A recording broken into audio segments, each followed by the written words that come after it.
friends, welcome back to my channel. If you're new, my name is Amanda. So today's video is just perfect for Crocktober. I've got 4 easy dump and go crockpot recipes for you, so stay tuned.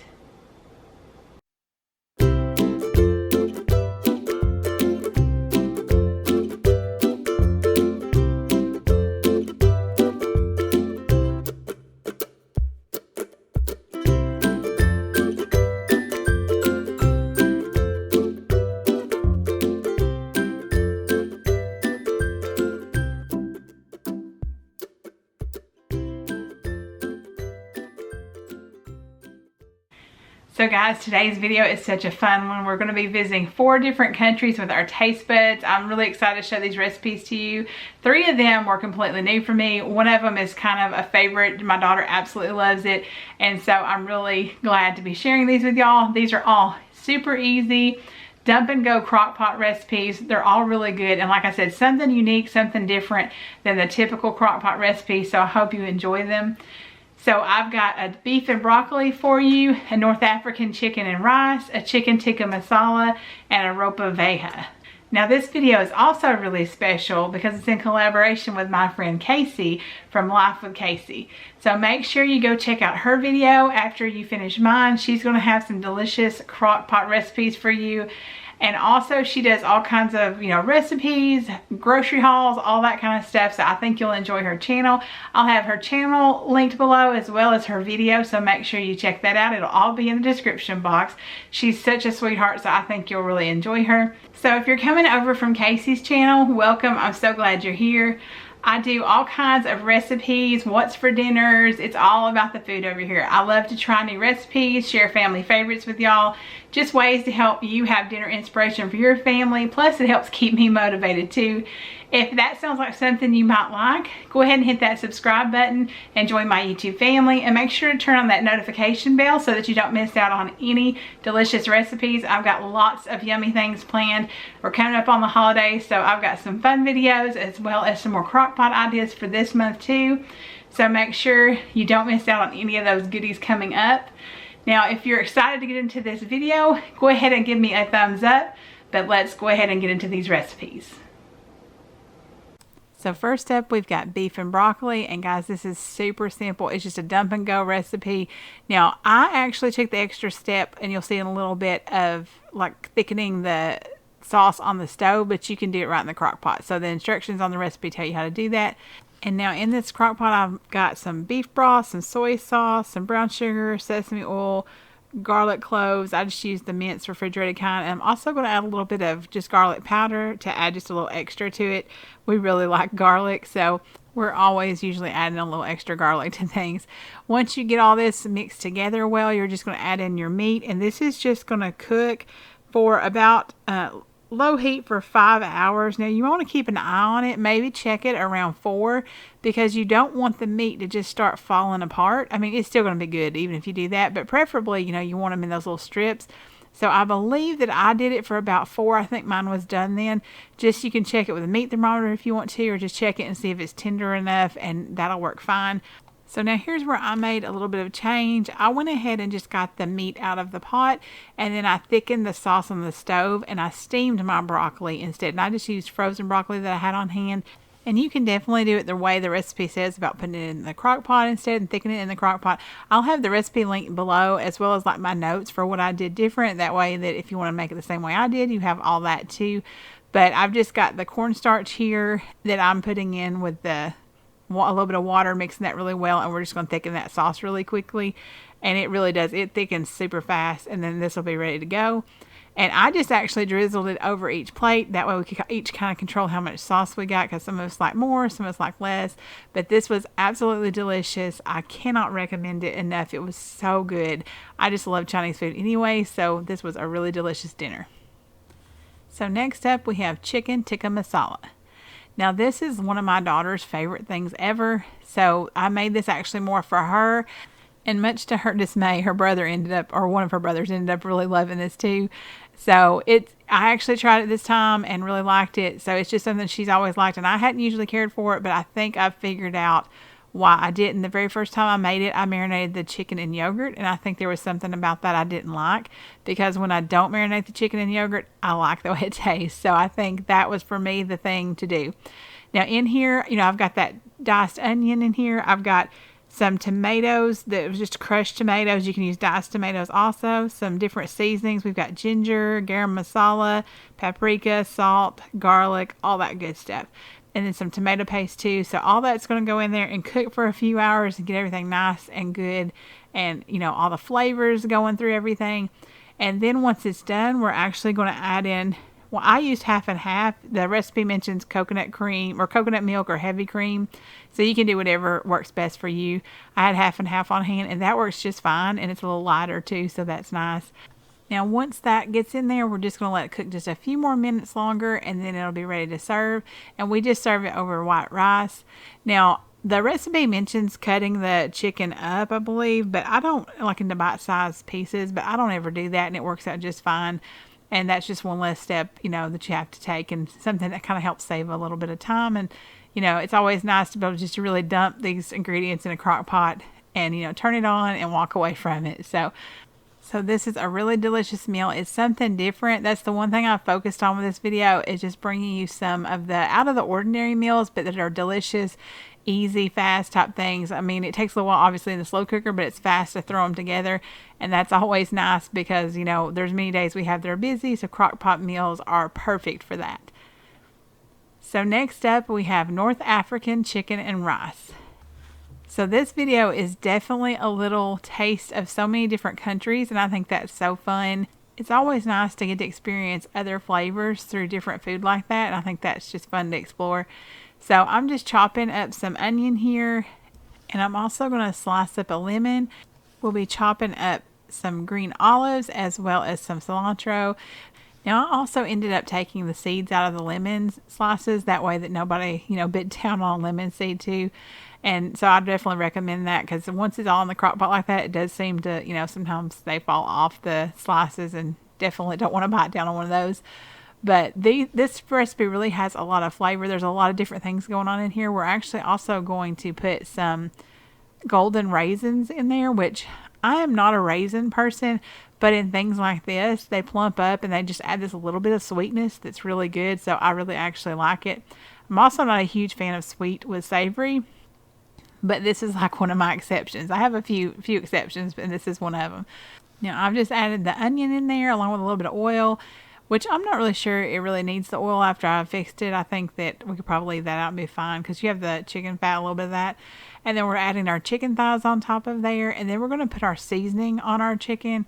And y'all, there's so many different flavors in here. We've got turmeric, paprika, salt, pepper, cinnamon, chili powder. All of these things bring a lot of flavor, but it also brings some pretty color to the chicken, which you'll see in a little bit how it turns out in the crock pot. A lot of things in the crock pot don't always, look the prettiest, but I feel like this actually does because of all that coloring. So we're adding in some chicken broth there, and then we're going to go ahead and sprinkle our cilantro. And I actually forgot to film me putting it. Well, I forgot the garlic, and then I realized after, and I threw it in real quick. So you do want to make sure to put that garlic on there, because I add it. You just don't see it on camera. And we've got our golden raisins going in. I used a half a cup instead of a full cup because I didn't want to overwhelm it with the raisins. And we've got a half a cup of the green olives going in there too. Now it said you can use anywhere between a half to 1 cup, so I just went with a half. And we're going to lay our lemon slices on the top, so it already looks pretty before it's even cooked. I added this, but I wanted some cashews in it. It reminded me of another meal I've had before, looking at the ingredients, and I thought cashews would be good in it. Next time I will add even more cashews because they were delicious in it. I love that contrasting kind of texture to it, and they were really good in it, so I'll definitely add more. So now once this is cooked, we're ready to basically just plate it up, and you'll get to see what I mean. Look at that color on that chicken. Like, it almost looks like you've seared it or something, but obviously it's just cooked in the crock pot. So simple. You just dump all this stuff in, let it go, and it's ready to go. And this was so delicious. Those thighs were like perfectly done, and thighs just hold up better anyways. They tend to be more, juicier meat versus, chicken breast can kind of tend to dry out and stuff. And then that's all our liquid in there. So you just want to spoon a little bit of that over your chicken and your rice. And y'all, this makes such a yummy dinner. I mean, it's just something different. I don't know about y'all, but sometimes the same things get kind of just old and you just want something new. So this really fits the bill. Now, let me know down in the comments below, like if you make some kind of crock pot dish that's kind of different and like what you do kind of out of the ordinary in your crock pot, because I think it's such a handy tool in the kitchen to use. Now, last we have the Ropa Vieja with yellow rice. So what we're going to start working on first is a homemade Szechuan seasoning. And I'm not sure if I said that right, but hopefully it was close. And I don't buy that because it tends to have a lot of sodium in it. So I found this kind of, do-it-yourself recipe. And so I thought I would try it. And I went ahead. The only thing I didn't have was dried cilantro. So I had to leave that out of there. But there is fresh cilantro in this recipe. So I felt like that would be okay. So we've got coriander, cumin, turmeric, paprika, oregano, garlic powder, onion powder, and black pepper. I left the salt out of this just so that the mix was salt free, and then I could add salt as I see fit to whatever recipe I'm adding it to. So that worked really well, and I still have some of this left. It made a decent amount to where I can use it again. I may actually just throw some of this in my Mexican rice the next time I make it and things like that. And so I've just got it in a little glass dish that I have and put a lid on it and store that. Now, you can definitely just buy the seasoning and not even have to worry about this step. And there's a few things in this recipe that I did that you can still buy the things. So don't worry about like seeing so many steps and thinking, oh my goodness, this would take forever, because there are plenty of shortcuts just by buying the things that would be shortcuts for it.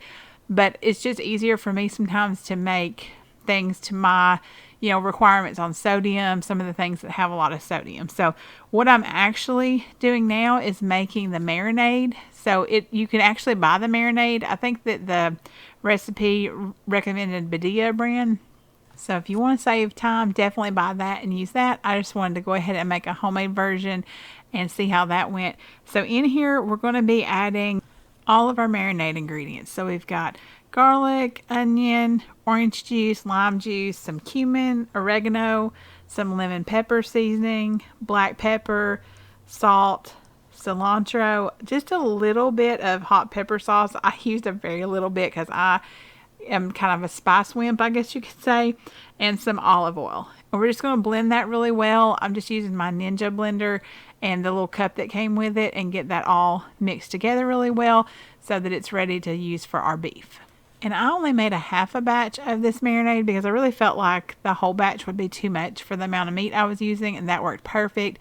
So I definitely would recommend, if you make this recipe, just cutting it in half and using that.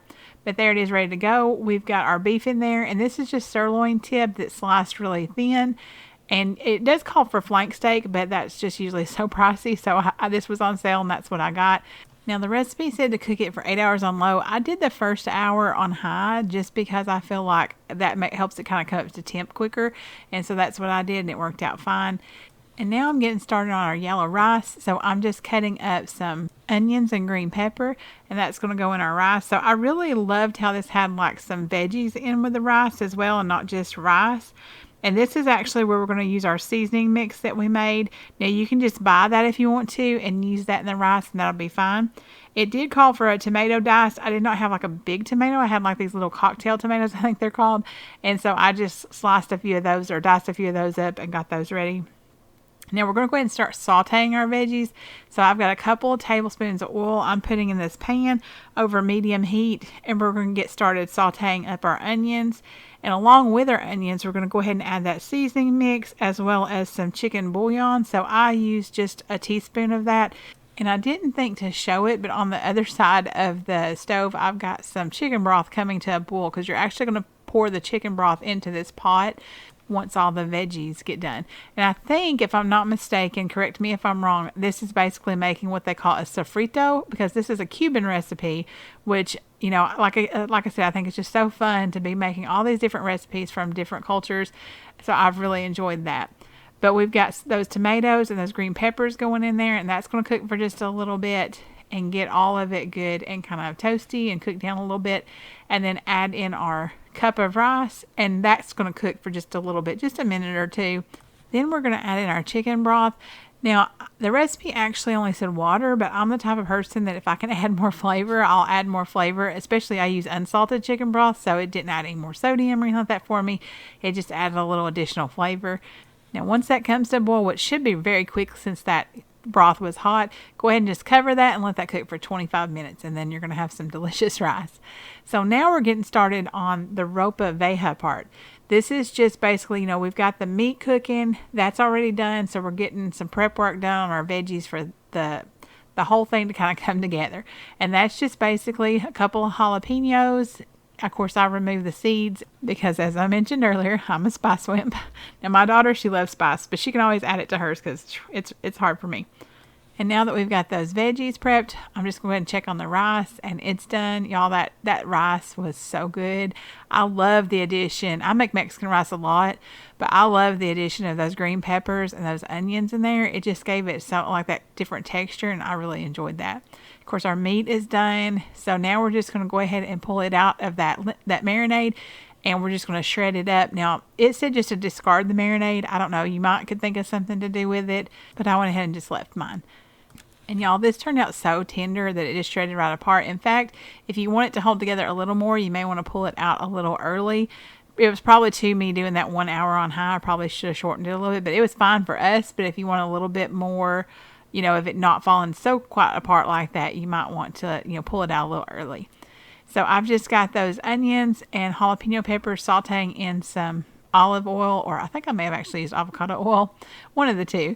And then I'm adding in a little bit of garlic, and we're going to saute that just for a few seconds and get that kind of good and heated through. Then we're going to go ahead and add our meat in, as well as some tomato sauce. And y'all, that's it. Like, the meat part is done. Our rice is done. We're ready to eat as soon as this cooks for just a few minutes. I think it says like 5 minutes to just kind of let everything kind of, blend together really well. And this would make excellent filling for enchiladas too. We love enchiladas at our house. Oh, I'll also add a little bit of garlic salt in there too. And we love enchiladas, so this would be perfect for that. Maybe even do like a green sauce versus like a red sauce with it, since you already have that red, sauce to this. Or maybe even like a creamy sauce. All that would be good. So stay tuned. I may have something coming with that. I'm going to see what I can figure out. But we're just plating it up here. This was so good. I had actually never had it before, but it sounded like something we would enjoy, and it was really good. I'm glad that we tried it. So I just want to thank y'all so much for joining me today. Don't forget to check out Casey's channel. I'll have her information linked below in the description box. I'll have all the recipes and everything you need to know to make all these delicious crockpot meals as well. I hope this video has given you some dinner inspiration, and maybe you have a new idea of something to fix for your family. I hope you have a blessed day wherever you are, and I'll see you in the next one.